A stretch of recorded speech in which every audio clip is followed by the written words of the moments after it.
Welcome, my fellow brothers, on Reward Hammer. Salut à tous les amis, salut à tous et bienvenue sur Rural Hammer, le podcast du Wargame à l'ancienne, pour un nouvel épisode de notre rubrique chouchou. C'est notre projet, ça faisait longtemps, un petit projet des familles. Et à vrai dire, dans cette émission, des projets, il y en aura en pagaille. Je vous laisse parler tout simplement d'une chose, en fait, concernant le chaos.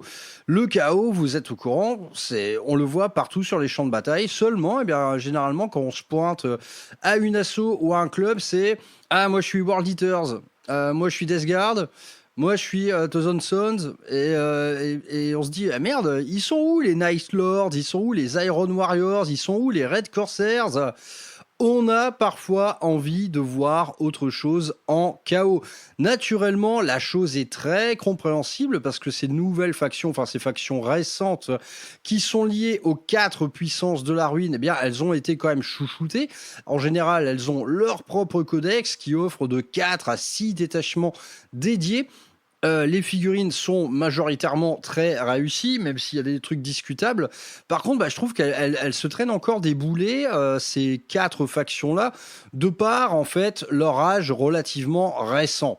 On peine quelque part à y voir une offre en figurines qui est autant pléthorique que celle du Codex Chaos Space Marine originel. Ce codex, Chaos Space Marine, en vérité, il est très très sous-exploité. Majoritairement, on va le trouver sous la forme de la Black Legion.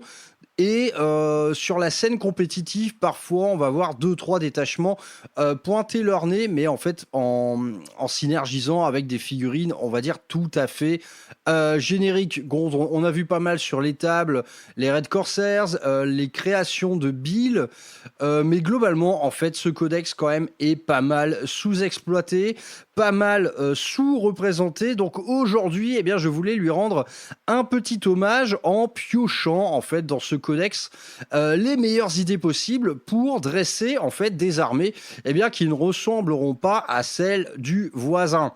Donc parlons un peu en premier lieu de ce codex Chaos Space Marine et on peut tout de suite parler de son point fort. Et ce point fort n'est nul autre que son épaisseur à ce bouquin, parce qu'il vous propose pas moins de 8 détachements complets. Ce à quoi vous allez ajouter des détachements bonus qui sont sortis via le calendrier de l'Avent ou tout simplement les data slates, portant le total à 10 détachements. À ma connaissance, je crois que c'est le record en termes de nombre de détachements par codex. Donc le codex Chaos Space Marine, c'est véritablement un gros morceau. Et en fait, la variété et le nombre de ces détachements vont induire quelque chose de très bon. Et même, ça va être le gros point fort de ce codex.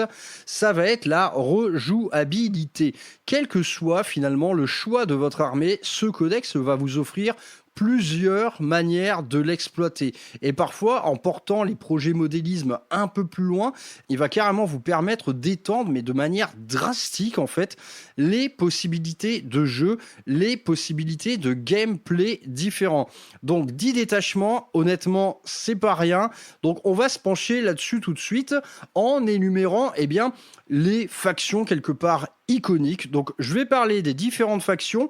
Comment ça se monte, comment ça se peint éventuellement, en gros comment ça se vit.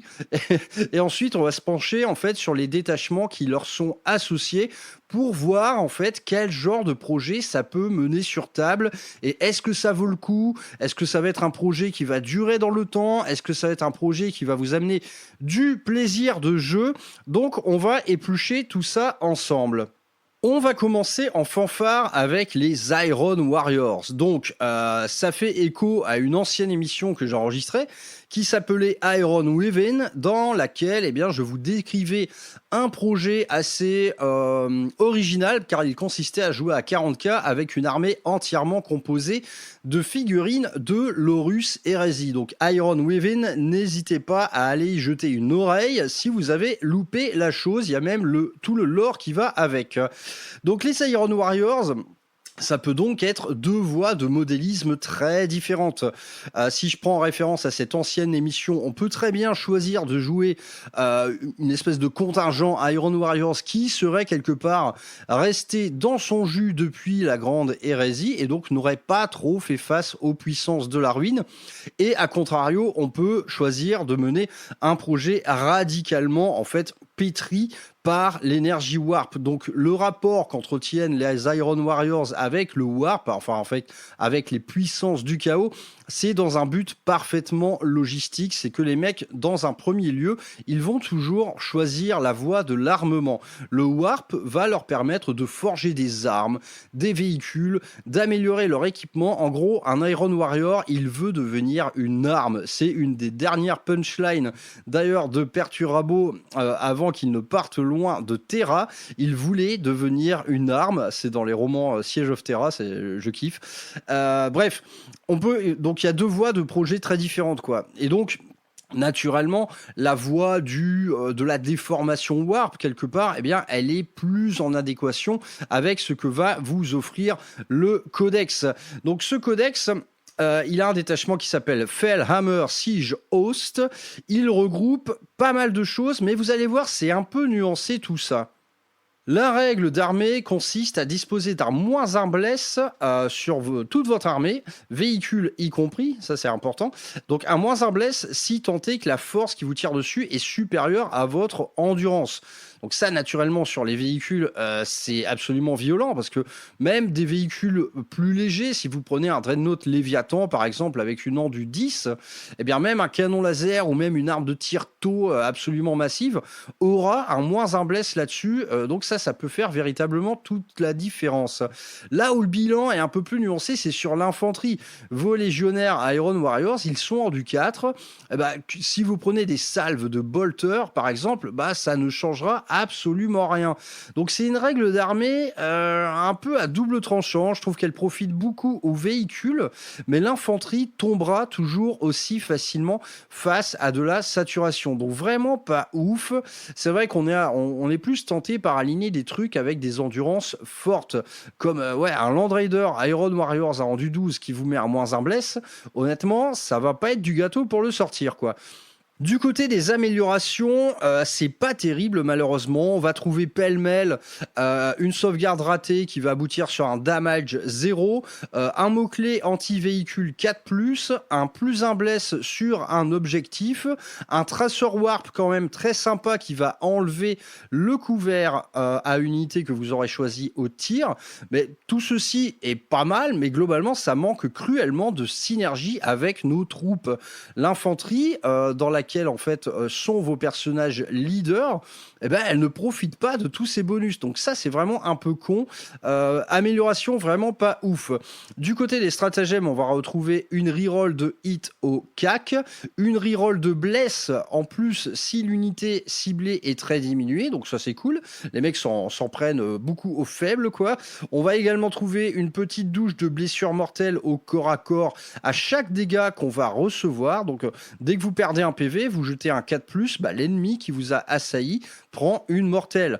On va trouver également de la touche critique qui va se déclencher sur du 5+, dès lors qu'on cible une unité diminuée. On retrouve un peu cet esprit-là de s'en prendre à des unités diminuées. On va avoir l'apparition du mot-clé pistole au corps à corps. Donc ça, c'est quelque chose qu'on retrouve dans un détachement de la Death Guard. Ça vous fait en fait des énormes fusillades, même quand vous êtes engagé. Très bon. On va également trouver un Feel No Pain à 5 au tir. C'est très cool, ça. Donc là, on retrouve vraiment ce qui est censé faire en fait l'ADN de l'Iron Warrior, c'est-à-dire la résistance. Donc un Feel No Pain à 5, on est très content de l'avoir. Et pour finir, on va enlever 2 pouces à la charge d'un ennemi. Suite à, je crois que c'est parce qu'il déploie des grenades, des espèces de grenades paralysantes. Bref, on a un détachement un peu chelou. Je le trouve qu'il manque cruellement de saveur et quelque part d'ADN. Je n'y vois pas en fait ce qui est censé être l'ADN Iron Warriors. L'ADN Iron Warriors, c'est tout simplement la défense et c'est tout simplement la fusillade et la résistance un peu accrue, quoi. Les mecs sont beaucoup augmentés cybernétiquement, ils ont beaucoup de prothèses et blablabla. Bah là, je ne trouve pas vraiment ça. Les règles, elles vont un peu dans tous les sens, mais en tout cas, ça synergise pas beaucoup, quoi. Ok, les véhicules profitent beaucoup de la règle d'armée, mais l'infanterie, je trouve qu'elle a pas grand-chose à se mettre sous la dent, et elle a quand même des outils très cool, mais je trouve qu'ils sont un peu hors sujet par rapport à la manière dont on imagine une armée d'Iron Warriors sur table. Donc c'est vraiment, honnêtement, c'est un des détachements les moins bons du bouquin. Donc dommage pour nos petits Iron Warriors. Pour moi, honnêtement, l'heure n'est pas venue. Cependant, on peut les jouer à boarding action, évidemment, donc via un détachement générique ou un détachement full Terminator. Là, j'ai rien à dire de plus. Honnêtement, ces deux détachements sont très bons. Mais en fait, concernant les Iron Warriors, donc je disais que l'heure n'était pas venue, mais bah, ça va peut-être venir quand même, parce que dans les rumeurs qui flottent un peu au-dessus de nos têtes, on parle quand même assez souvent d'un retour probable de Perturabo, qui serait donc le prochain Primarque renégat à déferler sur les champs de bataille du 41e millénaire. Ah bon, bah là évidemment, ça s'accompagnerait sans doute avec quelques petites nouveautés. Honnêtement, je les vois bien nous refaire le coup de la Kill Team. Ils nous ont fait une superbe Kill Team Night Lords. Je me demande s'ils remettraient pas le couvert concernant les Iron Warriors, c'est-à-dire qu'on aurait un kit de légionnaires avec des grappes pouvant les améliorer. Et surtout, il y a également la perspective de l'apparition du Dark Mechanicus. Parce que là, on pourrait en fait faire évoluer les Iron Warriors dans d'autres sphères, mais des sphères complètement, mais qui moi personnellement me font rêver. Imaginez une alliance entre des Iron Warriors menés par Perturabo himself, alliés avec du Dark Mechanicus, plein de cultistes, enfin. Là, en fait, ça pue l'armée de rêve à plein nez, quoi. Si on rajoute également quelques Chaos Knight, enfin, imaginez la gueule que ce truc-là pourrait avoir. On pourrait même très bien imaginer Vashtor dans tout ça. Vashtor entretient des liens très étroits avec les Iron Warriors. Du moins, c'est ce qu'on a appris dans les Arches Fatidiques. Bref, les Iron Warriors, en vérité, c'est pas pour tout de suite. Je pense que cette armée est promue à un grand destin, mais pour l'instant, eh bien, on n'a qu'un seul détachement. Il n'est pas vraiment ouf.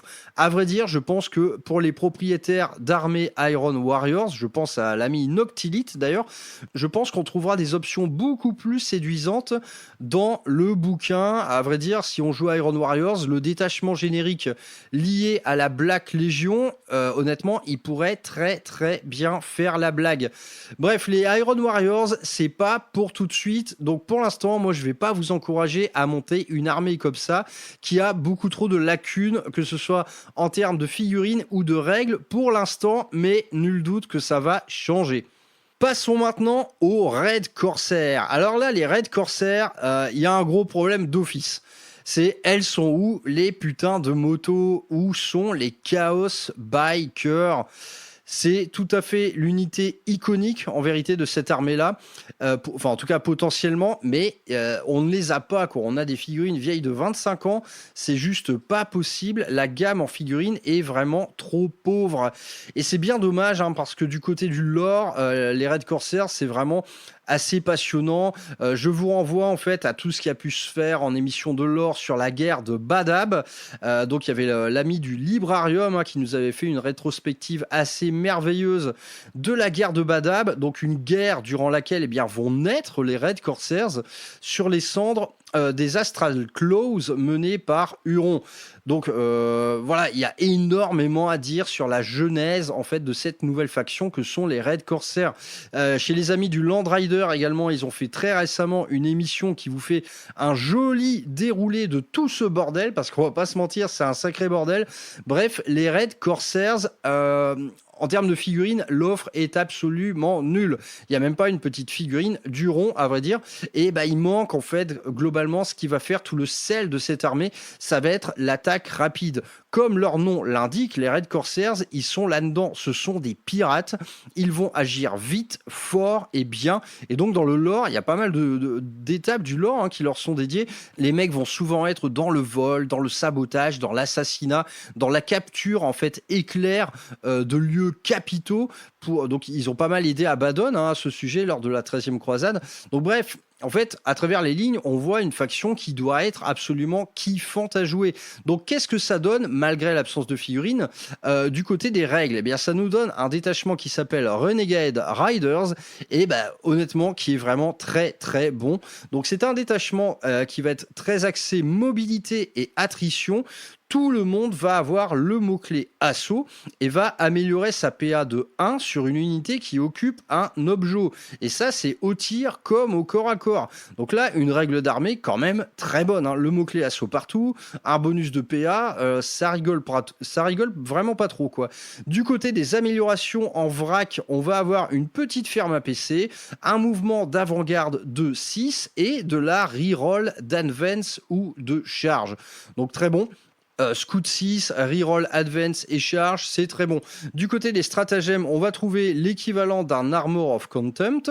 On va trouver le mot-clé précision qu'on va mettre sur n'importe quelle unité ennemie. Donc là, on retrouve un peu cet esprit d'assassin.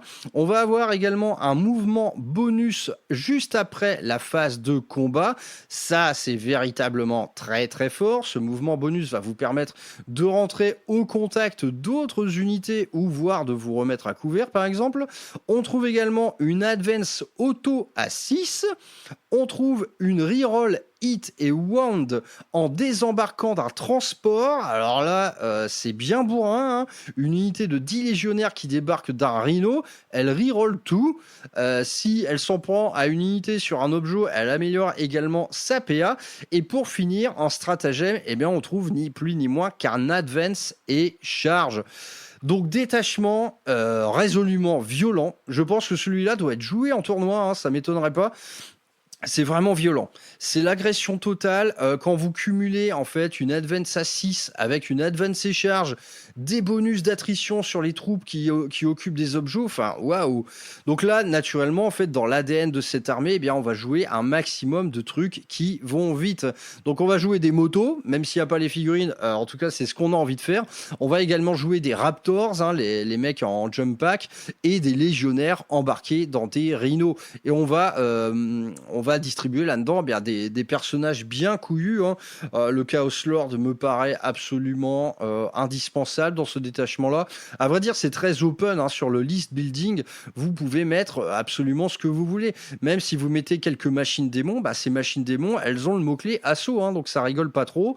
Elles vont améliorer leur PA également. Donc vraiment, l'agression, en vrai, là, elle est totale. Je trouve ça encore plus agressif que n'importe quel, en vérité, détachement Blood Angels, quoi. Donc ça va vite et ça fait très mal. C'est un détachement qu'en vérité, n'importe quel propriétaire d'armée du chaos peut s'essayer. Franchement, que vous jouiez Black Legion, Night Lords, Iron Warriors, vous avez sans doute tout ce qu'il faut pour jouer ce détachement-là. Et je vous conseille en fait de l'essayer, hein, de lui donner sa chance. Mais j'ai bien peur que vous ne vous fassiez pas trop de copains parce que le truc est vraiment extrêmement violent. Je trouve que c'est le plus violent du codex. Mais bon, un vrai projet Red Corsairs, moi, idem que les Iron Warriors, je trouve que l'heure n'est pas encore venue. Donc big up à tous ceux qui ont une armée de Chaos Space Marine en rouge, hein. Eux, ils vont kiffer leur vie, ça c'est sûr. Mais c'est vrai que là aussi, on aura bien besoin d'un petit rafraîchissement figurinistique. Continuons le déroulé avec un projet un peu à part, parce qu'il va s'agir des Night Lords. Donc c'est un cas véritablement à part dans les forces du chaos. Ça va être tout simplement moins hérétique, mais plus violent. Les campagnes de terreur de la 8e, donc les campagnes de terreur des Night Lords, ça date d'avant la Grande Croisade, et c'est tout simplement une incarnation de la guerre parmi les plus violentes que vous trouverez à Warhammer 40 000, que ce soit dans le lore ou sur les tables. On est vraiment sur quelque chose d'horrible. Ce sont des campagnes de terreur. Ils ont recours à des manœuvres proprement sidérantes pour en fait terroriser les populations à laquelle ils s'attaquent. On est vraiment sur quelque chose de terrible, de terrifiant. Mais du coup, En termes de list building, en vrai, on a moyen envie de jouer de l'unité un peu difforme et démoniaque. Moi, pour ma part, les Night Lords, ce n'est pas ça. Ce ne sont pas des forges warp de laquelle émergent des véhicules tentaculaires. Non, les Night Lords, en vrai, ils étaient hérétiques bien avant le chaos, quoi. Les mecs, c'est des fous furieux, c'est des fous violents. On a envie d'une armée de meurtriers, mais pas d'une armée complètement infestée par les puissances de la ruine. Moi, du moins, c'est comme ça que je les imagine. On va naturellement mettre le paquet sur surtout l'attrait à la violence, c'est-à-dire la réalisation de trophées en comporte à même l'armure, donc de la peau, des têtes arrachées, vraiment la violence, quoi. Du sang qui coule sur ces armures bleues nuit. On a envie de faire ça, quoi. Moi, j'ai pas trop envie de mettre de l'Obliterators ou du Possédé ou même du Cultiste. Non, j'ai juste envie d'une bande d'Astartes qui soit en fait de véritables assassins. En tout cas, sur une table, moi, une armée de Night Lords, je la vois comme étant une armée d'infanterie très cool, qui va être en fait dans les figurines assez génériques, mais par contre qui va déborder de personnalité. Et à ce titre, on a un très bon exemple, c'est le dernier kit en la matière que Game Workshop nous a sorti sous la forme d'une Kill Team, la Kill Team Nemesis Claw, qui a été d'ailleurs élue figurine de l'année. LOL. En gros, c'est un kit de légionnaire. Ils ont ajouté une pauvre grappe. Le truc a été le kit de l'année 2024. Ok. En tout cas, ce kit, il demeure complètement super. Honnêtement, la petite grappe, là, elle va faire toute la différence. Les Night Lords, en vrai, l'armure générique Chaos Space Marine de la Black Legion, ça leur va comme un gant. Le truc est archi découpé. En fait, cette armure est violente dans son découpage, dans ses formes, elle est violente. Donc, il suffit juste d'un peu de peinture bleu nuit et rouge et de quelques accessoires qui vous seront offerts, entre guillemets, par cette petite grappe. Et là, on a des vrais putains de Night Lords. Honnêtement, c'est très beau. Mais on va pas s'en contenter pour autant. Parce que côté Night Lords, on va avoir à disposition de nombreuses options de personnalisation. Alors que ce soit dans les kits Horus Heresy, les kits de blindés comme on fait Icarus Pattern par exemple. Là, si vous voulez un Land Raider Night Lords, je vous jure que le gars, il a de quoi faire. Icarus Pattern. Bon, par contre, c'est du produit de luxe, hein, c'est extrêmement cher. Mais quand on le met sur table, en vérité, on sait pourquoi. Et on a également une gamme entière de chez Artel Miniatures qui nous a sorti ni plus ni moins qu'une petite gamme de Night Lord de toute beauté. C'est des Night Lords à Jump Pack. Ils mettent le paquet sur le côté vampirique et ils ont même du coup fait une énorme figurine qui représente absolument Conrad Kurz, mais qui connaît également quelques variantes. Donc ils vont pouvoir vous donner un Chaos Lord à Jump Pack, etc.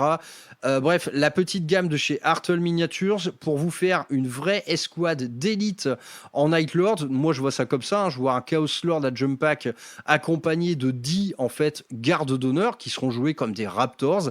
Bref, tout est absolument bon. Il y a moyen, en se creusant les méninges, de faire une armée Night Lord de toute beauté. Et puis du côté peinture, en fait, ça va être moins tristoun que de la Black Legion. En vrai, côté peinture, ça ressemble pas mal à ce qu'est la Death Company, par exemple. Moi, les techniques que j'utilise pour faire de la Death Company, je ferai pas franchement différent sur du Night Lord. C'est-à-dire qu'on va partir sur un noir qu'on va éclairer dans un bleu très nocturne. L'or, on va lui mettre en fait un aspect très sombre, pourquoi pas un peu verdâtre, hein, un or un peu patiné comme ça. Et côté accessoirisation, trophée, là ça va être de la peau et surtout du rouge très pétant. Franchement, du Night Lords à peindre, ça doit pas être hyper compliqué et ça doit être kiffant tout simplement parce que l'assemblage des couleurs il est mortel, hein. Bleu nocturne, rouge vif et or un peu brunâtre ou verdâtre, bon voilà, ça tue, hein, ça marche terriblement bien et c'est moins tristoun que certaines autres légions du chaos. La Black Legion en tête. Moi, la Black Legion, je trouve ça potentiellement un petit peu ennuyeux à peindre. Mais bon, j'ai peint tellement de noir que je ne veux plus jamais y retourner. Parlons 2 secondes de la datasheet dédiée du coup, parce que cette Nemesis Claw Kill Team, elle profite d'une datasheet dédiée à Warhammer 40 000 et c'est tout simplement très très bon. L'équipement est complètement ouf, on a énormément d'options d'équipement dans cette escouade avec beaucoup d'armes maudites qui vont vous donner un certain punch au corps à corps. Hein. Vous allez avoir de la PA-2, c'est très très bon. Sa petite habileté à cette escouade, c'est d'avoir un +1 hit sur une unité abîmée et un +1 bless, donc ça se cumule, hein, sur une unité très abîmée. Par très abîmée, j'entends qui passe à la moitié de son effectif. On retrouve ici l'appétence des Night Lords à s'en prendre à des proies blessées, à des proies faibles. Ce sont vraiment des petits filous. Et un petit équipement sympa qui est le Voice Eater et qui est potentiellement dingue, c'est qu'il va interdire à votre ennemi d'utiliser un stratagème dès lors qu'il est à portée d'engagement avec vous. Ça c'est chaud, tu charges, le mec veut se défendre, il peut pas. Il peut pas, donc là l'Armor of Contempt et tout, t'oublies, le Fight on Death, t'oublies, le battre en retraite, t'oublies, hein, tout ce qui est un strata qui consiste à battre en retraite plus faire autre chose, tu pourras pas. C'est vraiment chaud, hein. C'est vraiment chaud. Donc naturellement, cette escouade, elle déboîte. Les figurines sont super, les règles sont super aussi, les équipements sont pléthoriques. Donc évidemment, on n'aura aucun scrupule à en jouer un minimum de 2. 2 escouades de 10, ça me paraît parfait.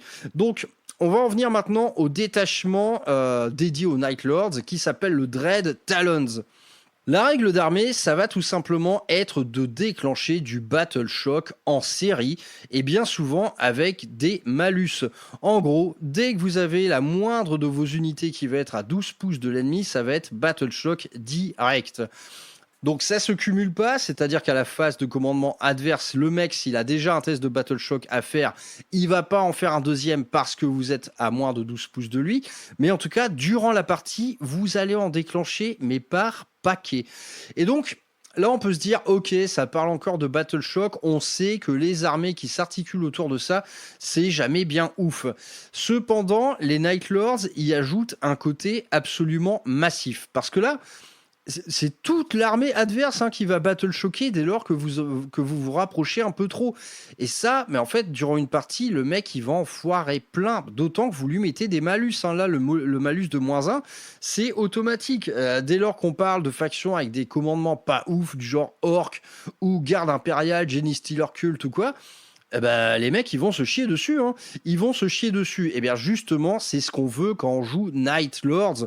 On veut que l'ennemi se chie dessus. Le mec, il voit arriver vers lui un rhino avec des cadavres complètement, martelés sur la coque. J'ai peur, sergent. Bah ouais, t'as peur. Et du coup, tu rates ton test de Battle Shock qui va t'empêcher à la fois de compter pour les objectifs et d'utiliser le moindre stratagème. À mon sens, je ne les ai jamais affrontés, mais en tout cas, naturellement, si vous jouez Night Lords, passez-moi un coup de fil, on prend l'apéro et on se fait ça. Mais moi, en fait, j'imagine le truc sur table comme étant très massif. Des Battle Shock ratés, il va y en avoir un paquet, et donc pour l'ennemi, ça veut dire beaucoup d'objectifs foirés et beaucoup de stratagèmes dans l'incapacité de s'en servir. Donc ça va être très très bon. Et naturellement, on va le voir, du côté des améliorations et des stratas, on va en rajouter une couche. En vrac, du côté des améliorations, on va avoir une ferme à point de commandement qui va être liée aux unités ébranlées sur la table. Pour chaque unité ébranlée sur la table, vous allez lancer un 5+, et ça vous rapporte du PC. Vous en gagnez un maximum, nous sommes d'accord. Donc ça déjà, c'est très bon. Ensuite, on va avoir un mot-clé discrétion qu'on va pouvoir mettre sur le personnage et donc l'unité de son choix. On va avoir droit à un Chaos Lord à Jump Pack qui est, à mon avis, un indispensable en Night Lord, qui va gagner la capacité de repartir en réserve dès lors qu'il n'est plus engagé au corps à corps, donc façon Scout Space Marine. Et pour finir, un personnage qui va pouvoir déclencher du Battle Shock directement dès lors qu'il rentre à portée d'engagement avec un ennemi, donc au cas où le précédent n'aurait pas suffi. Donc voilà, on commence à voir les strats de Battle Shock qui s'empilent.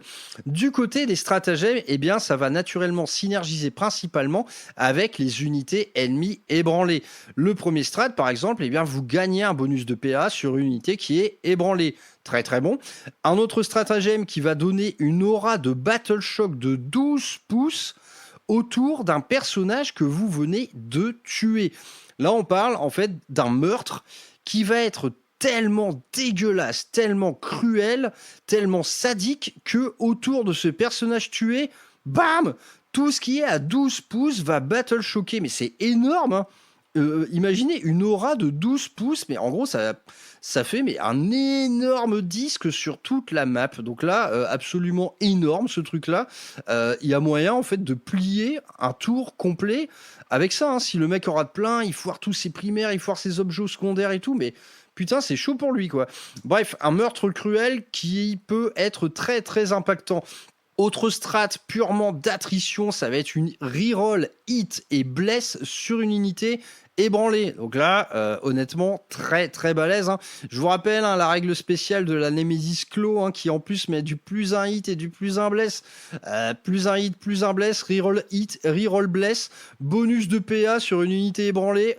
Waouh.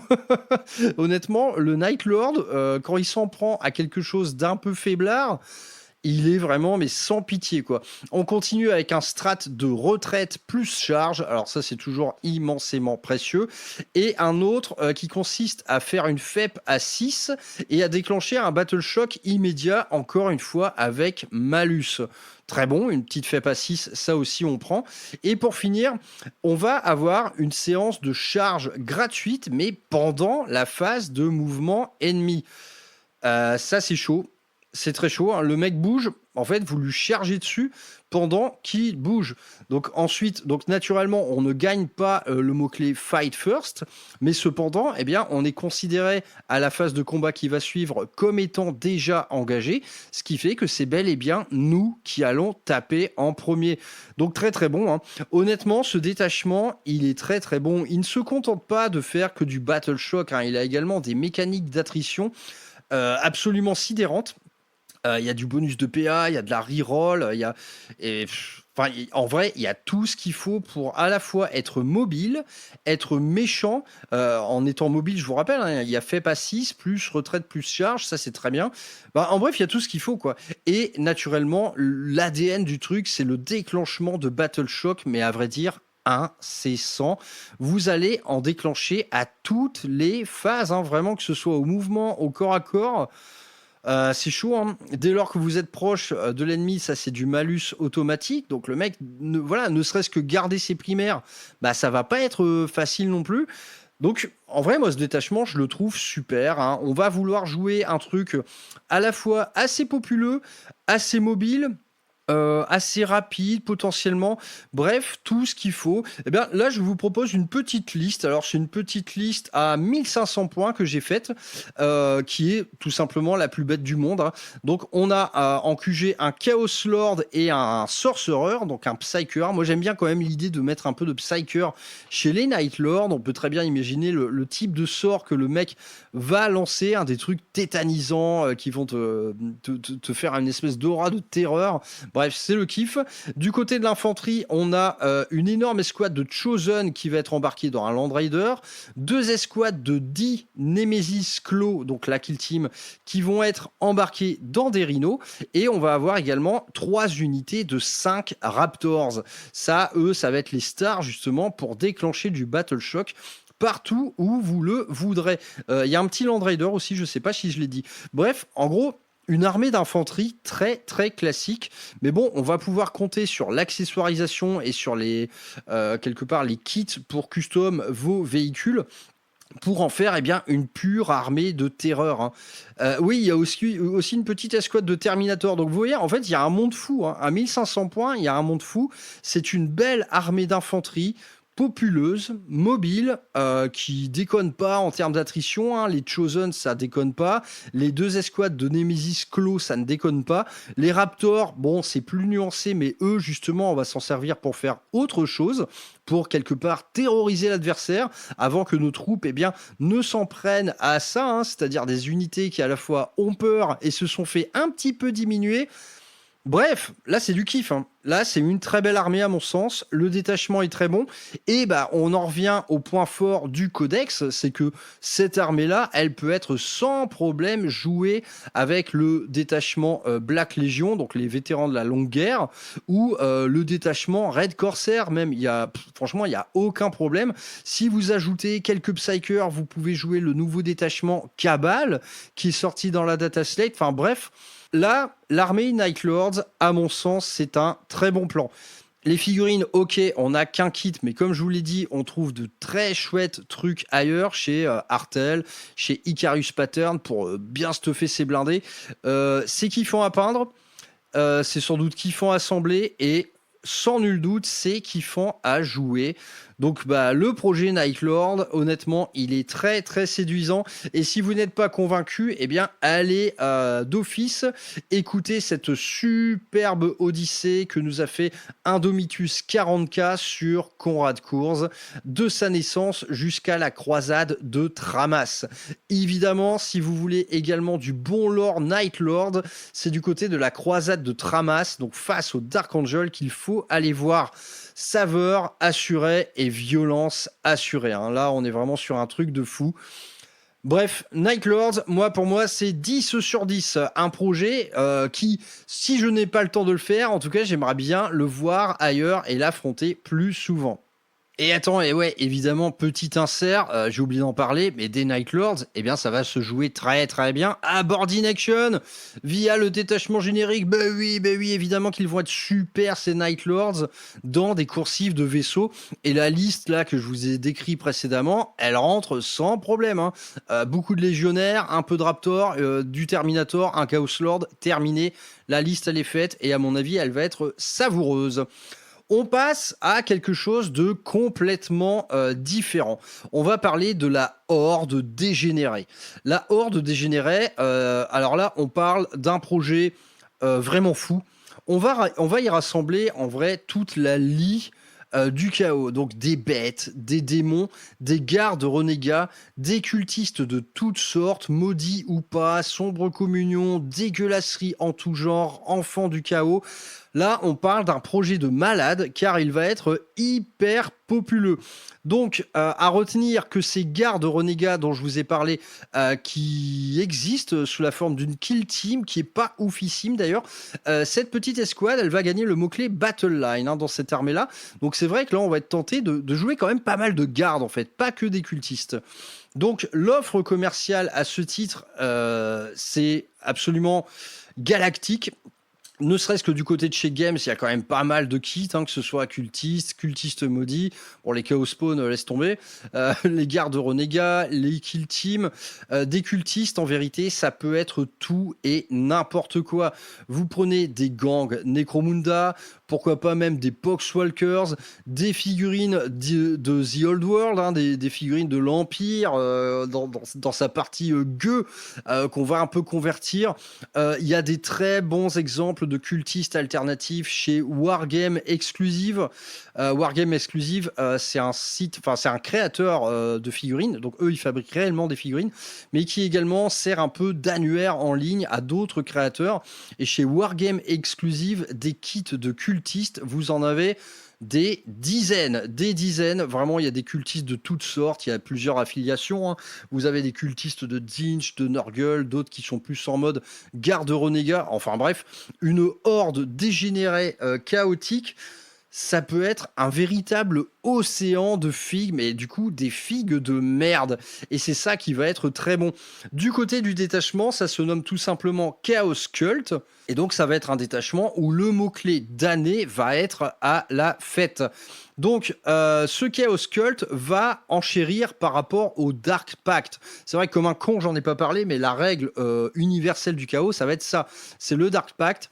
On choisit de faire un pacte sombre, on lance un dé, on peut choisir le létal, le sustain par exemple, et par contre si on foire son test de commandement, on prend des mortels. Eh bien, Donc ça, c'est pour toutes les factions, hein. Donc je vous ai parlé des Night Lords, ça marche aussi. Et donc, dans ce Chaos Cult, on va en rajouter une couche, c'est qu'on va parler cette fois de Desperate Pact. En gros, c'est des super pactes sombres. Et en cas d'échec, cette fois, là, tu meurs massivement. Donc ça fonctionne de la même manière que les Dark Pacts, sauf que là, ça va vous rajouter plus 2 en move et plus 2 à la charge. Donc là, vos cultistes, ils sont complètement fanatisés. Ils font des pactes sombres à même le champ de bataille et ils se ruent littéralement sur l'ennemi. Donc plus de move, plus de charge, ça c'est potentiellement énorme, hein, et on pense aux cultistes maudits, hein, qui rajoutent quand même pas mal de gros tons, hein, dans les escouades, donc des gros cultistes qui frappent fort. Voir ces fous furieux-là avoir plus de move et plus de charge, ça fera plaisir à personne. Du côté des améliorations, naturellement, ça ne va s'adresser qu'à l'apôtre noir ou à toute autre figurine ayant le mot-clé damné. Donc, on va avoir pêle-mêle un apôtre noir qui va pouvoir ressusciter des damnés. Ça, c'est super. Donc, on lance un dé, il y a des cultistes qui reviennent, c'est super. Une reroll advance et charge. Donc là, je vous laisse faire le calcul, hein. Reroll ses advance et ses charges en ayant plus de move et plus de charge. Ça commence à se projeter. On va avoir une amélioration qui nous donne plus 1 en force et attaque sur des unités abîmées, c'est-à-dire que vos cultistes diminués, ils vont s'énerver très fort. Et pour finir, un personnage qui va vous donner le mouvement d'avant-garde Scout de 6 pouces. Donc Scout de 6 pouces, plus de move, plus de charge, reroll les charges, voilà. On commence véritablement à avoir des unités de cultistes qui vont plus vite que des unités à jetpack. Donc les mecs, en fait, atteignent un degré de fanatisme qui est proprement sidérant, et du coup, l'agression, elle va être totale. Et les stratagèmes, ils vont pas arranger les choses. Donc du côté des stratagèmes, on a toujours en fait cette mécanique drôle du pacte désespéré. En fait, si tu réussis ton jet, t'as des bonus supplémentaires, et par contre, si tu les foires, ça va vraiment mal se passer pour ça. Donc là, je vais pas faire détail de tous les stratagèmes parce qu'ils sont assez touffus. En tout cas, c'est super pour une bande de bras cassés. Par exemple, on va avoir un Desperate Pact d'attrition, un reroll hit et bless, ça c'est très bon, hein. On va également avoir des blessures mortelles sur du 6 si on a des pertes au corps à corps. Très très cool. Un autre pacte qui cette fois vous donne plus un force et plus une attaque. Bon, on avait déjà un personnage qui pouvait vous donner ça, donc naturellement ça peut être cumulable. Donc les mecs ils s'énervent vraiment très fort. Un autre pacte qui améliore votre PA et votre force. Ça c'est chaud. On a un stratagème absolument excellent et qui va vous allez vous servir de vos unités damnées pour servir de garde du corps à des unités cette fois Hereticus Astartes. On a le même genre de stratagème chez Nurgle qui vous permet d'utiliser vos Poxwalkers comme bouclier humain. Donc à chaque fois qu'on perd un PV, en fait, on fait même pas de jet de sauvegarde et tout, on enlève juste un cultiste ou un Pox, peu importe. Et pour finir, stratagème Advance et charge. Advance et charge, plus de move, plus de charge, reroll advance, reroll charge. Les mecs, en fait, ce sont des avions supersoniques, hein, les cultistes. Donc, entre les lignes, moi, je vois un truc quand même assez rigolo. Parce que, naturellement, tout ça, quand on empile tous les bonus, et y compris les bonus d'attrition, ça peut faire peur, mais il faut pas perdre de vue qu'on parle de cultistes. On parle de la garde impériale renégat. En gros, on parle de trucs qui vont pas faire trop mal. À vrai dire, les trucs les plus menaçants que vous aurez sur table, ça va être des enfants du chaos ou les cultistes maudits. La sombre communion, ça peut être dangereux également, mais en tout cas ici, ça va être sympa de jouer le nombre, hein. Moi, je vois des gros packs de 20, hein, jouer comme ça, des gros packs de 20 là qui tapent des sprints fous en hurlant, en nouant des pactes, qui leur amènent des pertes. Par contre, dès lors qu'ils sont diminués, ils s'énervent fort au corps à corps. En vrai, là, tout dépend du match-up. Naturellement, pour ce genre de liste, moi, je vous conseille en fait de ne jouer que ça, de ne jouer que des unités damnées, hein, vraiment. À vrai dire, on peut quand même mettre allez, pourquoi pas un peu de MSU, de légionnaire du chaos, et là ça peut être intéressant en fait de choisir une légion de votre choix, hein. Donc ça peut être de la Black Legion, des Red Corsair, pourquoi pas des Night Lords, bon, mais pourquoi pas même des Iron Warriors, hein, si vous voulez faire une horde dégénérée un petit peu thématique, bah, libre à vous en fait de lui donner les couleurs que vous voulez. Et donc là, dans ce genre de projet, c'est là par contre qu'on va pouvoir s'éclater en termes de fluff. C'est-à-dire que c'est une armée qui regroupe tellement en fait d'escouades différentes, eh bien que chaque escouade, elle va pouvoir avoir sa propre histoire. Déjà, les gardes renégats, eh bien, vous allez pouvoir lui choisir un régiment de la garde impériale de votre cru qui se serait tourné vers l'étoile à 8 branches. Les cultistes, généralement, c'est des mecs en fait qui sont asservis, donc des esclaves ou des mecs en fait qu'on enrôle sur des mondes par lesquels on passe juste pour s'approvisionner et tout. Enfin bref, il y a toute une partie très historique, très fluff, qui doit être absolument kiffante à créer lorsqu'on rassemble ce Chaos Cult. Et évidemment, vos apôtres noirs, là, clairement, dans une liste, j'en vois au moins 2. Vos apôtres noirs, également, ça va être des purs démagogues. Donc, en fait, on parle de personnages avec beaucoup de personnalité, quoi. Donc, bah, tout ça, ça plaît beaucoup, hein. En fait, c'est un gameplay super agressif, mais avec des troupes de merde, mais qui vont être d'une richesse fabuleuse en termes de lore. Donc là, clairement, moi, derrière ça, je vois un petit projet à 1000 points.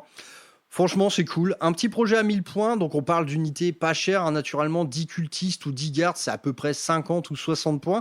Donc on va en avoir quand même pas mal, hein. Je crois qu'au bas mot, on va avoir 40 cultistes, 20 gardes impériaux peut-être, 2 grandes escouades de cultistes maudits, 2 apôtres noirs, une sombre communion, quelques enfants du chaos. Tout ça, ça doit faire à peu près 1000 points, mais bah, naturellement, à mon avis, ça fait une bonne centaine de figues à peindre. Donc, c'est des figurines quand même qui se peignent bien. Franchement, Zénithal et contraste là-dessus, bah, comme moi je fais mes cultistes et mes Poxwalkers, franchement, ça va vite. C'est allez, 3/4 d'heure par figue, et encore si vous soignez le travail, hein. En tout cas, ça peut être absolument kiffant. Et c'est d'autant plus kiffant que eh ben, vous avez un détachement complètement dédié à ce type d'armée dans Boarding Action. Donc on en a parlé maintes fois, le soulèvement des ponts inférieurs, c'est un détachement à Boarding Action, à mon sens, parmi les meilleurs.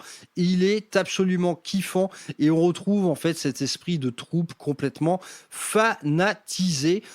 Donc ce Chaos Cult, franchement, c'est de la bonne cam, hein, c'est de la bonne cam. Donc là, naturellement, c'est un projet tellement thématique qu'il n'aura pas vocation à être joué sous une autre forme. Par contre, bah, pour le gars qui a déjà une armée, on va dire, très articulée autour de l'Hereticus Astartes et qu'il a beaucoup de cultistes déjà, bah, ça peut être un tremplin, hein, ce projet-là, parce qu'en ajoutant quelques gardes et quelques autres cultistes et quelques autres trucs un peu plus spécialisés comme les cultistes maudits, bah voilà, ça peut donner naissance à une deuxième armée, 2000 points, qu'on pourrait jouer cette fois à une forme en 2000 points, mais largement épaulée par des Space Marines. Bref, il y a quand même beaucoup de choses à faire dans ce projet-là. Et à vrai dire, là, une fois encore, je vous ai parlé de tous les cultistes qu'il y a chez Wargame Exclusive ou même des conversions à base de Necromunda, mais il y a moyen de s'éclater de ouf, hein. Je pense un peu à l'armée du capitaine Savignac et de son régiment personnel de la garde impériale. On est un peu dans le même esprit de projet, je pense. Il y a beaucoup de Kuntaz, beaucoup de proxy, beaucoup de figurines maison, beaucoup de lore maison et surtout beaucoup de pimpins qui sont à 1 point de vie, endurance 3. Donc une espèce de marée humaine très disparate, très indisciplinée, mais putain, en fait, qui peut largement créer la surprise sur un champ de bataille. Alors là, ce Chaos Cult en jeu narratif, alors ça, j'en mange tous les jours, hein. Donc là encore, si vous jouez ça, eh bien, appelez-moi et on se fait une petite réunion Tupper Warp. Sans problème. Projet, encore une fois, très, très kiffant. Je le mets à peu près à égalité avec les Night Lords, hein. Honnêtement, c'est que du kiff, ce genre de projet. Je fais une petite parenthèse en passant par l'Alpha Légion et son détachement Deceptors. Eh bien, je ne vais pas en dire un seul mot tout simplement parce qu'il y a c'est notre projet d'1h30, il me semble, intégralement dédié. Donc, ça s'appelait Je suis Alpharius, je pense. Ouais, c'était ça, ouais. Je suis Alpharius, point d'interrogation. Allez écouter ça, si vous ne l'avez pas écouté, honnêtement, c'est une des émissions où j'ai pris le plus de plaisir. Là, c'était un C'est notre projet, mais immensément touffu, et vous y entendrez bien tout le bien que je pense de cette faction, mais également du détachement présent dans le codex, qui est tout simplement un des plus originaux de toute la V10. Donc l'Alpha Légion, j'en ai déjà parlé, on s'arrête là. On passe maintenant aux World Bearers. Les World Bearers. Alors là, on part encore une fois sur un projet très très original. Les World Bearers, il y a quand même une aura particulière autour de cette légion. C'est la légion de l'hérétique originelle, hein, quelque part. Je vous renvoie à la lecture du premier hérétique, qui est franchement un des meilleurs romans de toute la saga de l'hérésie d'Horus. Là, c'est vraiment un must-read absolu. Donc, la Légion des World Bearers. Alors là, on parle d'un projet modélisme, mais plus qu'ambitieux, hein, où on va mettre le paquet sur le côté occulte, hérétique, profanateur. Il y aura à la fois des hordes de cultistes, des démagogues, pourquoi pas des enfants du chaos, des hommes bêtes, et également des démons, hein. Les Warbearers sont connus pour ça, ils invoquent les démons sur les champs de bataille. Et naturellement aussi une bonne ossature d'infanterie, et pourquoi pas de véhicules, Space Marine du chaos, mais on va les choisir les plus déviantes possibles, donc largement possédés ou mutants. Les véhicules naturellement, et tout comme les armures, seront gravés d'innombrables runes, donc ça c'est un kiff modélisme, hein, c'est-à-dire que avec un cutter, vous allez graver des runes à même vos armures et vos blindages. Ensuite, à la peinture, vous me remplissez tout ça avec un peu d'encre blanche, quelques petits halos lumineux d'encre blanche à l'aéro. Vous me recouvrez ça avec une peinture fluo orange sur un fond rouge très sombre. C'est tout simplement magnifique, et c'est tout simplement aussi très très facile à faire. Bref, parenthèse.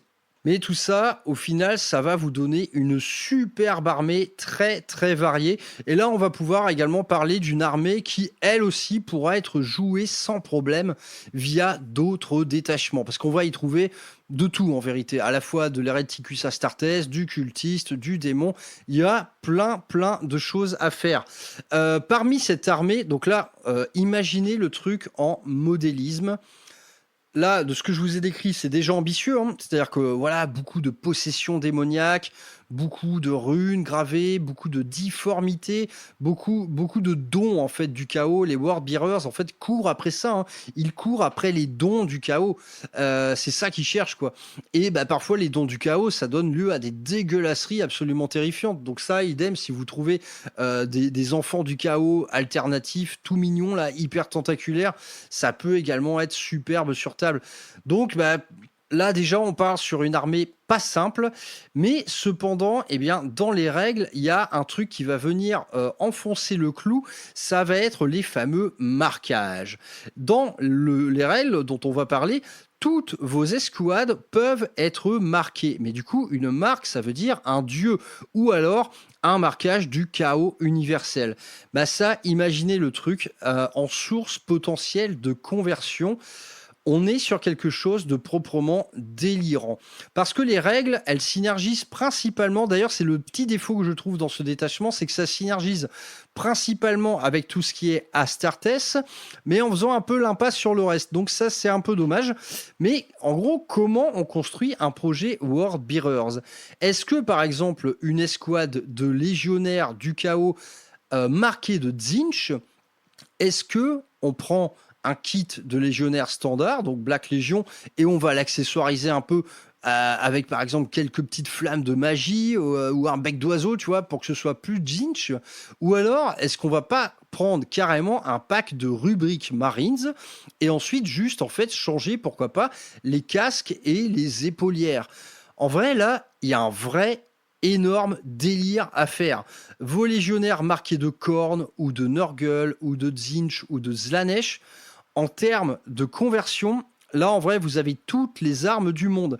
Vous pouvez soit partir des kits de base SMC et les agrémenter de manière à ce que leur dévotion envers ce dieu soit très visuelle, ou alors vous prenez carrément les kits, donc les kits des Emperor Children, des Berserkers et blablabla, et en fait vous le mettez à la sauce World Bearers, donc en changeant les épaules, en mettant les marquages et en rafistolant une fois de plus des runes. Putain, en fait, c'est complètement casse-gueule. Hein. C'est complètement casse-gueule, mais c'est exactement pour ça que c'est, à mon sens, un projet passionnant. Je sais que Didier Deschamps Magnétique est très saucé par ce projet. À l'issue de cette émission, je vais le tuer, le petit Didier, là. Mais en tout cas, moi, à la fois, j'ai très envie et à la fois, j'ai du mal à me le représenter tellement ça peut prendre 1000 formes différentes, quoi. En tout cas, il y a moyen de s'éclater, hein. Là, il y a véritablement moyen de s'éclater. Par exemple, moi, je vois bien un kit de Plague Marine. On leur efface quelque part les plus grosses difformités liées à Nurgle, c'est-à-dire que les asticots, etc., on va pas trop en vouloir, mais on va quand même choisir, vous savez, ces châssis de corps un peu bouffis. On va prendre les gros bidous, quoi. On va prendre les gros bidous, on va enlever ce qui est vraiment trop Nurgle, c'est-à-dire ce qui est trop dégueulasse. On leur met à ces corps bouffis des belles épaulettes Warbearers avec des runes gravées. On leur fait sortir quelques cornes des épaules, des genoux. Et ça, par exemple, le kit de Plague Marine, il vous l'offre. On peint le tout en rouge sombre. On grave des runes et on met une lueur, mais bleu warp, complètement inquiétante dans les lumières, dans les yeux. Ah putain, ça peut avoir une superbe gueule. Hein. Idem, les nouveaux kits Emperor Children. Pas en rouge sombre. Putain, ça peut être pas mal du tout. Ou alors, mais pourquoi pas procéder à l'énorme foire au kit bash. Vous prenez des kits de légionnaires, vous prenez un kit de chaque dieu tutélaire là, et vous mixez le tout. Alors là, bon... Là, je pense que il y a 1h30 de taf par figue, je pense. Donc là, je vous l'ai dit, hein, c'est énormément ambitieux, mais putain, qu'est-ce que ça pourrait être cool. Hein. D'autant que là, ici, un peu comme pour les Night Lords, c'est-à-dire que les châssis de base, donc les figurines de base SMC, en Warbearers, elles rendent naturellement bien. Encore une fois, on a une armure très hérétique, très violente, très découpée, avec des pics et des cornes partout. Honnêtement, en rouge sombre, là, plus couleur chair, plus quelques dorures, c'est un Warbearers, hein, il n'y a pas de problème. Donc, en fait, on a quand même ce châssis-là qui est très, très exploitable. Mais c'est pour ce délire de marque du chaos. Hein. Comment on fait ? Quelle est la meilleure manière de faire ? Est-ce que c'est juste un petit changement de tête ? Est-ce que... Oh là là, il y a tellement moyen de s'éclater, et y compris pour les personnages, hein, si vous prenez un Chaos Lord Warbearers marqué de cornes, tu vois, mais comment tu le fais, ce mec-là ? Est-ce que tu convertis la figurine de Karn ou celle du maître des exécutions ? Enfin, il y a moyen de s'éclater avec ce projet. Par contre, là, va falloir acheter de la figue parce que ça va être une vraie boucherie. Hein. Bref, en tout cas, projet proprement pharaonique, je pense. Parce qu'on parle déjà d'un noyau de Warbearers qui va être bien touffu en termes de modélisme. Et comme je vous l'ai dit au début, à côté de ça, les Warbearers, ils sont souvent accompagnés.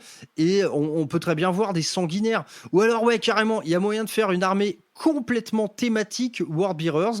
C'est-à-dire que vous faites une seule armée marquée du même dieu. Ok, je fais des Warbearers marqués de cornes, c'est-à-dire que là, naturellement, je vais me servir quand même des kits de Berserkers. Allez, je peux très bien pousser le délire à convertir des Octoliers pour en faire des Chosen. Ah, pourquoi pas. Tous mes véhicules vont être gravés de runes, mais ils auront tout l'attirail de cornes, c'est-à-dire avec beaucoup de crânes, des grosses lames, de bulldozers devant, des scies circulaires. Tu vois, la boucherie, quoi. Ah là là, et tout ce monde-là serait marqué de cornes. Ah putain. Et naturellement, en allié, je vais mettre des sanguinaires, des chiens de cornes. Putain, et ça quand même, c'est des armées solides. Hein. Warbearers, en fait, c'est peut-être la faction dans tout 40K qui offre le plus de panorama en termes de modélisme et de peinture. Je pense pas me gourer en disant ça. Hein.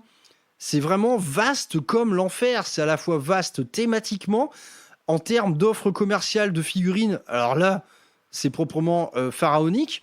Et en plus de ça, on peut se servir du délire des marques du chaos pour encore enrichir le visuel de tout ça. Bon, ouais, là c'est vraiment énorme. On est sur un projet énorme. Je pense qu'on est sur un projet d'extrémistes. Hein. Ouais.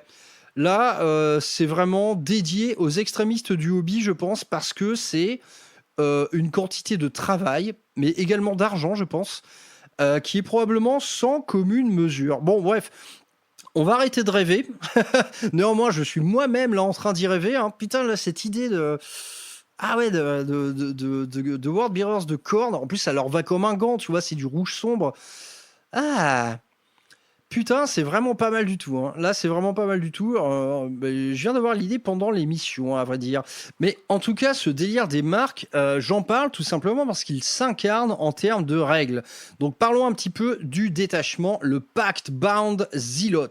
Donc, naturellement, des zélotes. Et là... en vérité, ça rejoint le projet modélisme parce que du côté des règles, c'est hyper touffu. La règle d'armée, elle est super touffue. Ça va être tout simplement des Dark Pact. Donc, historiquement, cette règle des Dark Pact, donc c'était celle de l'index, elle était générique. Maintenant, c'est la règle vraiment maison des World Bearers.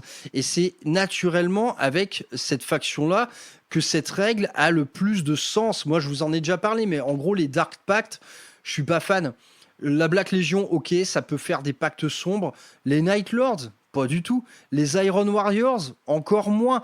Moi, je vois pas en fait certaines factions faire des Dark Pacts, mais les War Bearers, bah, c'est leur job de faire des pactes. Les mecs, ils prient tout le temps. Hein. Ce sont des démagogues, ce sont des zélotes. Ils font des Dark Pacts tout le temps. C'est leur boulot, les mecs. Donc, ça nous donne une règle d'armée qui nous donne des super Dark Pacts améliorés qui, globalement, en fait, les létales ou les sustain, eh bien, vous ne les déclencherez plus sur du 6, mais sur du 5. Et on a également, dans la foulée, quelques rerolls de 1 en bonus. Parfois la touche, parfois la BLS. Donc tout ça, c'est très méchant. Hein.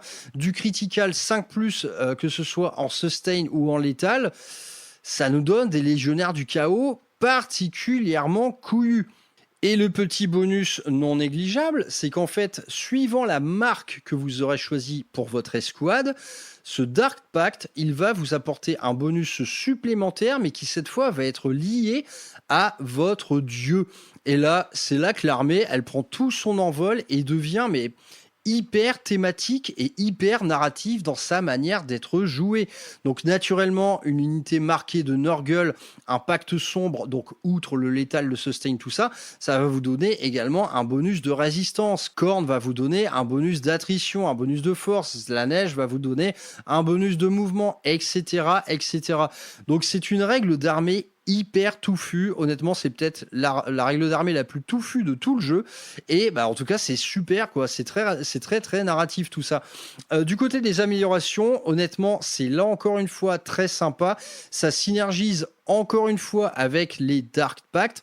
Donc, on va avoir par exemple une ferme à PC qui va se déclencher suite à un Dark Pact qui serait passé sur une marque de Tzeentch. Vous voyez, les règles World Bearer, c'est ce genre de truc. Vous faites un Dark Pact sur une unité qui est marquée de Tzeentch avec un personnage amélioré avec cette relique-là. Sur un 8+, sur 2D, vous allez gagner un PC, donc très très cool. Ensuite, du côté marque de Slaanesh, on va trouver l'accès à un Feel No Pain à 5, plus le déclenchement de Battle Shock, donc idem, ça marche encore conjointement avec du Dark Pact. Du côté Nurgle, là par exemple, ça va être du déclenchement de blessures mortelles au corps à corps. Quant à Khorne, eh bien, il va faire du Khorne, tout simplement. Ça va faire de votre personnage un énorme monstre. Donc là aussi, les améliorations donc au nombre de 4, chacune synergisant avec un dieu différent, eh bien, elles sont très très touffues, hein, vraiment très touffues, quoi. Du côté des stratas, on va continuer dans la qualité, quoi. On va trouver franchement, c'est un des stratas les plus terribles du jeu. Hein. Ça va être un énorme buff sur un personnage. Ça s'appelle tout simplement Eye of the Gods. Les yeux des dieux du panthéon du chaos regardent tous le même personnage et il s'agit de votre personnage. Eh bien, ce personnage, vous allez lui ajouter +1 en mouvement, endurance, point de vie, attaque, force et dégâts. Donc là, le mec, il devient quelqu'un d'autre. Hein. Il devient quelqu'un d'autre. Sur un Chaos Lord, c'est absolument terrible. Hein. En plus des règles spéciales du Chaos Lord. Donc là, Eye of the Gods, votre perso Worldbearers, en vrai, il est en train d'accéder, je pense, au rang de prince démon. Ensuite, on trouve des strats, mais qui vont avoir parfois deux versions. Par exemple, on a un Fight on Death sur du 4+, ça c'est toujours très cool. Sauf si votre unité est marquée de corne, ce sera sur du 3+. Un Fight on Death sur du 3+, enjoy. Hein. Ensuite, on va trouver une Reroll Bless pour tout ce qui va être marqué du chaos universel. Là, c'est un peu... on y retrouve l'esprit un peu du détachement Black Legion, donc le détachement purement attrition. On est quand même content de l'avoir. Ensuite, on va pouvoir soigner. Un stratagème qui soigne vos soldats. Donc, on va regagner 3 points de vie ou carrément 3 personnages à 1 point de vie. Et si votre unité est marquée de Zinch, là, vous pouvez complètement respawn un modèle entier avec tous ses points de vie. Donc ça, je vous fais pas un dessin. Sur certaines unités, ça peut être totalement horrible. Hein, faire respawn un oblitérateur, par exemple, pour un PC. Ouais, naturellement, ça se prend. Ensuite, on retrouve une retraite plus charge. Sauf si vous êtes marqué de Slanesh, vous voyez le truc venir, ce sera une advance plus charge. Et dernier stratagème, on va pouvoir donner le mot-clé discrétion à une unité. Et si elle est marquée de Nurgle, ça devient un lone opérative. Vous voyez le truc venir. Donc, tout ça, c'est tout simplement super. C'est un excellent détachement, bien touffu. On râle un peu sur la V10 qui a un peu trop simplifié certaines choses. Là, moi, je retrouve dans ce détachement quelque chose de très fluff, de très narratif, mais également qui a toutes ses cartes à jouer sur table. Donc pour moi, là, c'est full of win, ce détachement. J'adore celui de l'Alpha Légion, mais celui-là, putain... Très objectivement, si on prend vraiment le truc du côté amour du jeu narratif, je pense que c'est le meilleur. Hein. Ouais, il est vraiment très cool. Je pense que celui-là et celui de l'Alpha Légion, c'est un peu... Ouais, c'est peut-être bien les deux meilleurs. Hein. Ceux dont je vous ai parlé avant sont très cool aussi, mais peut-être un peu en dessous, dès lors qu'on parle un peu de ça, dès lors qu'on parle de jeu narratif. Vraiment super. Un super détachement qui est immensément touffu, peut-être difficile à jouer, qui implique des listes super thématiques. En vrai, c'est mortel. Hein. En vrai, c'est mortel. En tout cas, ce détachement, si vous voulez en profiter au maximum, naturellement, il faut avoir plusieurs unités de plusieurs dieux. Donc, je vous ai parlé d'un potentiel projet thématique, par exemple, Warbearers full corn, mais à vrai dire, en termes de jeu, ça va vous pénaliser un petit peu parce que vous n'aurez pas accès à tout. Mais par contre, si le mec qui joue on va dire une marée d'infanterie, possédée de partout, là, marquée de chacun des dieux, mais 4 escouades de 10 légionnaires, chacune marquée d'un dieu, putain, en gameplay, mais vous avez accès à des trucs de fou. Vous pouvez faire, c'est génial, hein. C'est vraiment génial parce que telle escouade de Warbearers, en vérité, vous allez la jouer un peu comme un Emperor Children, quoi. Et c'est pour ça que je vous parlais des figurines. Est-ce que c'est pas sympa de faire un rappel vraiment très, très visuel, finalement, de ce qu'est cette marque du chaos? Ah là, j'ai ouvert tout un tas de portes sans avoir vraiment des réponses. Mais en tout cas, vous voyez le délire. Hein. Le Warbearers, c'est un vrai délire. C'est un projet énorme. Est-ce qu'il sera durable dans le temps? Alors ça, rien n'est moins sûr. Bon, les Warbearers auront toujours des règles. En tout cas, ça fait rêver. Ça fait vraiment rêver. Je pense que c'est un des projets modélisme les plus intéressants qui existent. Hein, vraiment. L'Alpha Légion, déjà, j'avais kiffé ma vie à en parler. Mais les Warbearers, putain, pourquoi pas en reparler plus longuement, hein. Si vous avez envie de faire ça, dites-le moi. Une petite émission à ce sujet, ça peut être très sympa. Bref, je m'arrête là pour les Warbearers, tout simplement parce que c'est un projet un peu flou. Néanmoins, vous entreapercevez les possibilités infinies que cela représente. On va finir avec un dernier détachement, mais sur lequel je vais très vite passer parce qu'il est un petit peu hors sujet à mon sens dans cette émission, ça va être celui de Vashtor et ses copains. Donc le Vashtor, tout simplement, je pense en parler plus longuement à l'avenir. On va trouver quelque chose à faire autour de Vashtor. En fait, donc je vais pas parler du lore aujourd'hui. Vashtor, vous savez qui c'est à peu près, mais en termes de jeu, ce détachement, je le trouve pas ouf en vérité. Je le trouve, à vrai dire, broken. Il est vraiment pété. Vashtor, ils viennent de lui refaire sa datasheet. Honnêtement, ils en ont fait une superstar d'attrition. Le mec est méchant comme tout. Et le détachement, en vérité, il ne synergise qu'avec les véhicules. Donc c'est tout simplement une énième variante de détachement 100% véhicule. On en trouve dans quasiment tous les codex, sous des formes différentes. Mais celui-là, il est extrêmement brutal. Vous trouvez des trucs complètement zinzin. Donc naturellement, c'est un appel clair à jouer Vashtor, hein, quand on choisit ce détachement-là. Clairement, tu as envie de mettre Vashtor, quoi. Mais en tout cas, c'est une espèce de variation du Dark Pact qui va s'adresser aux véhicules. Vos véhicules peuvent devenir absolument monstrueux.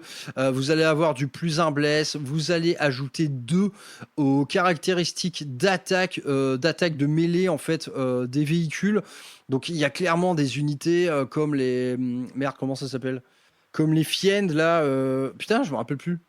Les Maulers, les Maulers Fiend, ouais, c'est ça, je me rappelle même plus le nom en français. En gros, ce genre de véhicule là, dans ce détachement, ils peuvent devenir absolument imbuvables.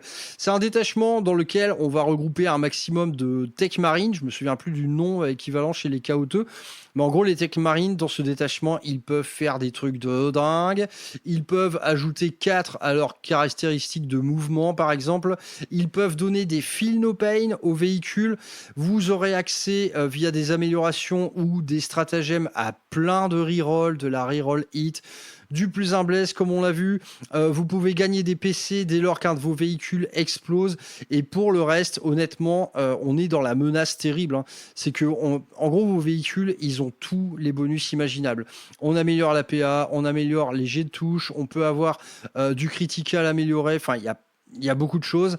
Mais en vérité, à part ça, le détachement, je trouve qu'il n'a pas grand-chose d'autre à dire. Ah oui, en plus, comme si ça ne suffisait pas, vous pourrez traverser les terrains avec vos véhicules. Donc ça, maintenant, c'est un grand classique des détachements 100% véhicules. Bref, c'est l'angoisse totale, hein, de voir se ruer sur nous une cohorte de machines démons surbuffées par des Tech Marines ou par Vashtor himself. Mais voilà, en gros, c'est tout ce c'est tout ce que ce détachement a à vous offrir, c'est de jouer full véhicule et des véhicules extrêmement méchants. Moi, je trouve pas ça très fun. Je trouve que Vashtor, en fait, il mérite bien mieux. Et je vais faire le même constat que pour les Iron Warriors. C'est que, à mon sens, ce détachement-là, ce projet d'armée-là, l'heure n'est pas encore venue. Parce que là encore, il y a la perspective gigantesque du Dark Mechanicum. Vashtor, sa vraie faction, en vérité, ce serait celle-là. Donc, un peu même constat que les Iron Warriors, on peut imaginer dans le futur des armées qui regroupent Vashtor, beaucoup de véhicules, du Dark Mechanicum, des cultistes, pourquoi pas des Iron Warriors qui collaborent. Bref, c'est un projet de rêve, mais c'est tout simplement qu'il n'a pas encore eu lieu. Et en plus, c'est le seul projet KO qui ne peut s'incarner à Boarding Action. Donc ouais, parce que là, on peut pas faire rentrer de véhicules dans des coursives de vaisseaux. Bon écoutez les mecs, je crois que j'ai fait le tour. Je ne vais pas parler des 2 détachements bonus. Bon allez, je peux vite fait aborder le truc. On a le détachement création de Bill. Là en fait, encore une fois, qui peut être un projet modélisme complètement zinzin. En gros, les créations de Bill, c'est comme son nom l'indique, c'est Fabius Bill. Il fait des expériences sur ses propres troupes et ses propres troupes, elles subissent des trucs, mais potentiellement horribles. Et donc ça donne quoi sur le terrain ? Ça donne de l'Hereticus Astartes qui a salement morflé, qui a des appendices de partout. Enfin bref, c'est le labo des horreurs. Donc là, projet modélisme potentiellement kiffant, et du coup vous avez un détachement qui va avec, qui joue un peu sur le côté complètement erratique justement de ces transformations malsaines, c'est-à-dire que ça va être beaucoup de jets de dés qui vont vous donner en fait un peu à l'image de drogue de combat des résultats aléatoires. Je sais que pendant un temps ce truc était très joué en tournoi parce que ça rend tout extrêmement fort. Les escouades de possédés, ça j'en ai mangé une fois, du possédé qui était animé par Fabius Bill. Oh, putain, le truc je l'ai pas vu venir, hein. Je savais que c'était une unité très forte, mais là ça devenait tout simplement redoutable. Donc projet un peu thématique, pourquoi pas. En tout cas, rien ne vous empêche également de l'essayer, ce détachement, parce que là, peu importe l'armée du chaos dont vous disposez, je crois que vous pouvez vous essayer à ces règles-là, même sans avoir des figurines avec l'ADN qui va bien. Et dernier détachement, c'est tout simplement la cabale du chaos, qui peut prendre là encore plein de formes différentes, que vous jouiez Black Legion, World Bearers ou même Night Lord, pourquoi pas. Eh bien, il vous suffit juste d'avoir beaucoup de sorciers dans votre liste et tout devient jouable. Honnêtement, le détachement, il est très très cool, je le trouve très bien écrit. Là encore, il y a une petite saveur narrative, je trouve, qui va bien. Là, vous auriez bien tort de vous en priver, hein, mes amis chaoteux, parce que... ouais, en gros, vous avez tous probablement déjà un Psyker. Il t'en suffit d'en mettre 2 de plus. Pourquoi pas dans une liste à 1500, ça peut être un bon format pour essayer. Et voilà, vous avez la cabale du chaos, vous avez une nouvelle manière de jouer le chaos. Donc là, rien de trop à dire concernant le modélisme. Mais là, derrière ça, en fait, derrière une armée cabale du chaos, on peut imaginer aussi très bien un projet complètement thématique, hein. Pourquoi pas jouer un détachement de Psyker de l'Alpha Légion, tu vois. Ça peut être ce genre de délire-là, hein. Tout est possible en vérité. Donc voilà, ces 2 détachements en bonus, honnêtement, ce sont des très bons bonus. On aurait bien tort de s'en priver pour varier notre gameplay et notre plaisir. Je pense avoir tout dit concernant ces fameux renégats pas gâtés. À vrai dire, pas gâté, c'est le titre de l'émission, mais bon, quand on relativise tout ça, globalement, ils s'en sortent quand même très bien, hein. Naturellement, parfois, il faut jouer les débrouillards, c'est qu'on a une offre en figurine officielle qui est proche du néant, hein. C'était tout le sujet de l'émission sur l'Alpha Légion, mais c'est également le cas pour les World Bearers ou pour les Iron Warriors, par exemple. Il va falloir être créatif, mais dès lors qu'on le soit, honnêtement, il y a un champ des possibles qui s'ouvre devant nous. Dans ce codex, il y a au bas mot une grosse dizaine de projets super kiffants à monter, hein. Honnêtement, là, voilà, moi je retiens, donc là, l'Alpha Légion, évidemment, j'en ai parlé, moi c'était un projet coup de cœur. Les Warbearers, là, on est dans, comme je vous l'ai dit, dans l'extrémisme. Le projet Night Lords, à mon sens, c'est un des plus faciles. Il est cool. Il est tout simplement cool. Le détachement est cool. C'est très rejouable via d'autres détachements du codex. C'est un projet peinture sympa comme tout, avec des véhicules bien décorés. Ça peut être tout simplement merveilleux. Et naturellement, la horde dégénérée, donc le Chaos Cult, qui est tout simplement fun. Là, c'est vraiment le projet du fun. Je pense que c'est le plus fun d'entre tous. Voilà, c'était le petit panorama des projets possibles via le codex Chaos Space Marine, qui est définitivement un très très bon codex. Il y a juste les Iron Warriors qui sont nettement en dessous, je trouve, en termes de fun, et c'est bien dommage pour eux parce que je les aime beaucoup, ces petits fils de Perturabo. On en a fini pour aujourd'hui. Des projets à rallonge, comme s'il en pleuvait. C'était un peu l'idée de cette émission. En tout cas, gageons que tout ça s'améliore encore par la suite, hein. S'ils nous font du nouveau Iron Warriors, du nouveau Red Corsair, waouh, voilà, ne serait-ce que la petite escouade à laquelle ont eu droit les Night Lords, s'ils pouvaient faire ça pour tout le monde, pour les Iron, pour les Warbearers, ce serait tout simplement super, vraiment super. Donc Game Workshop, j'ai foi en vous pour multiplier ce genre de petites initiatives, mais tu vois, qui réinventent un peu tout le projet, hein, list building y compris, quoi. Donc c'est tout à fait sympa. Le chaos, c'est bon. Le chaos, mangez-en. Ne jouez pas que les 4 déités panthéoniques. Vous voyez qu'il y a bien autre matière à faire dans le codex, pour l'instant générique entre guillemets. Les gars, que brûle la galaxie. À vrai dire, c'est un peu le cas, il fait vraiment chaud. Que brûle la galaxie, portez-vous très bien dans cette période estivale, ayez des idées. C'est les idées qui façonnent notre hobby. Eh bien, donnez-vous-en à cœur joie, les amis. On se retrouve très vite. Je vous retrouve très vite pour les réunions Super Warp. L'annonce est imminente.